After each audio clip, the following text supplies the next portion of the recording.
Anterior aesthetics. How do we predictably and profitably achieve it? We need great preps. So that means after I rough prep, I have to come back and refine my preps with my favorite micro copy red stripe fine diamonds. Every shape I use to rough prep, I need with a fine diamond to refine my preps. We need ideal placement, and that means I've got to follow the instructions for use for my favorite adhesive.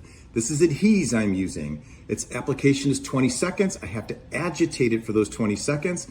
I've got to thin it, cure it. Please make sure you're not trying to cure your adhesive with your resin cement through your ceramic. It won't work.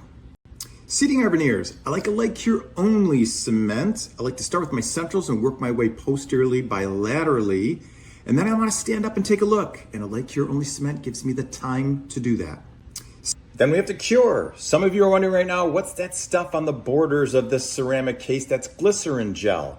It prevents the oxygen inhibited layer. And by you and I placing that and curing through it, we don't get any tug back. We don't get any premature breakdown on the margins and that stain everybody talks about. Last step, polish. And when you and I have done our job well, this is really easy. All we're doing is removing a little bead of cement. So grab our favorite polishing burr. This is one of mine. It's a mosquito burr. You saw it earlier.